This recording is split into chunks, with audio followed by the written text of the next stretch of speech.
Hi everyone, this is Valdette from Aroma Veda. Thank you for joining Aroma Veda's YouTube channel. I hope this finds you and your loved ones in good health and in good spirits considering these momentous times. It is through Aroma Veda that I've decided to make it my mission to spread the goodness and the wisdom of Ayurveda all around the world.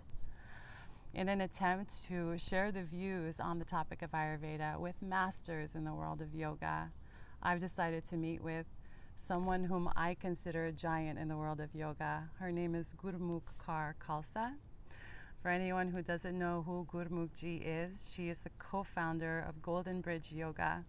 She is a teacher of Kundalini Yoga who has been teaching worldwide for over 40 years. I'm truly delighted and honored that she would take time out of a very busy schedule of traveling around the world, teaching and tending to her own garden to speak with me today on the topic of Ayurveda.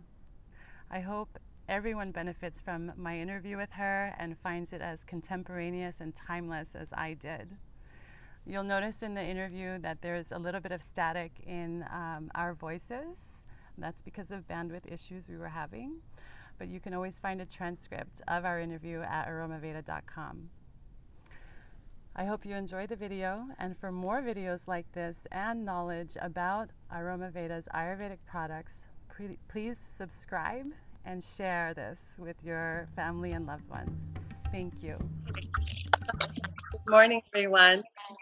Gurmukh, a master yoga teacher who teaches worldwide and has spent decades of life waking up people through the practice of Kundalini Yoga, waking up their life light, I would say. And I'm delighted and honored that she's here with us today to talk with us on the topic of Ayurveda and what that means and the future of Ayurveda, and incorporate some of its practices into our life. Thank you so much. Thank you so much. Well, the first question I have for you today is, what does Ayurveda mean to you, and how do you incorporate its practices in your life? To me, Ayurveda is a simple situation, and it's been made so complicated, like so many other things, because it goes into the mental realm. But Ayurveda started from pure spirit. It came from Creator, and it came through all the lineages of India to Tibet to where it is today. But it's basically a balance in your life of earth, air, water, fire, and ether. And if one can bring that balance into play, you may call it Ayurvedic, but it may be another name with an indigenous tribe in the Amazon. It's the same universal. Nothing can be secular. It has to pertain to the whole. So when your life, including your food, your breath, your home, your environment, your work, your family, every single thing can come into that balance of earth, air, water, fire, and ether, then you're living a life of a yogi and an Ayurvedic practitioner. Thank you so much. The second question I have for you is that the prevalence of yoga has grown so much exponentially in the last 40 years, and Ayurveda is a little bit behind. So I was curious what your thoughts are on the future of Ayurveda, because it does seem to be having more of a presence now in the West, especially since I began studying only 10 years ago. What do you think the future of Ayurveda is? I think because it's so old and it still continues, gives it validity. Right. I think also if you meet Ayurvedic practitioners and those who are living those teachings, those knowledges, you tend to want to be like them.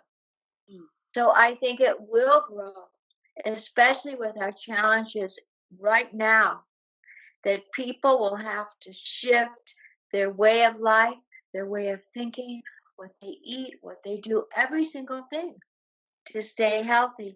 They'll turn to something so ancient as Ayurvedic. Yes. My experience with Ayurvedic, very quickly though, is in India, so many people don't live the balance of the five anymore. They become modern, McDonald's modern. And so they get out of balance and then they don't know what to do because they just haven't experienced that from generation. And so they run to some Ayurvedic spa and they're half dead. And then they try to revamp them. Sometimes they do, sometimes they don't, but often they go back to their way of life, which is what caused them to go to the clinic. For me, it's keeping the balance on a daily basis, not waiting till you have to do a whole cleanse or a whole fast or a whole everything, which I believe in. But if you eat and be balanced, then you don't need that big recovery. I think Ayurvedic will be one of the most leading medicines, if I can use that word loosely, that will come into play in the Piscean age, yes, into the Aquarian age, which we're entering now. Makes me so happy.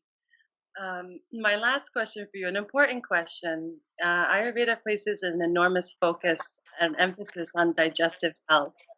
And in yoga, I was saying to, I did my yoga teacher training, the the food we take in as yogic practitioners is so extremely important, and it is linked to spiritual progress. So I wanted to get your thoughts on diet and spiritual progress. Why is diet so important in our lives? Taking care of a healthy, clean, prana-filled diet. Why is it? Because this is our temple. And what you put into your body, people are just learning so slowly this, that what you put in affects your brain, affects your heart, affects your organs, your everything about you, your skin, every single thing. And it's always been disregarded. And we've watched all the new products that are so anti that. Krispy Kremes, Burger King, all of that, that will never give you oneness with Creator. And so the purpose of why we were born is very important to contemplate, and what we have to do this life in our life's work. And then to take the interior body accordingly to that, I believe will help people a lot. Thank you so much, Gurmukji, for answering those 3 questions. I hope people really benefit from the wisdom that you've shared, and I hope it sparks interest so that they begin to get on their own path of wanting to know more about Ayurveda and yoga if they don't already, and see if they can incorporate the beautiful wisdom and some of the practices into their daily life. Thank you so much. Sat Nam. Sat Nam.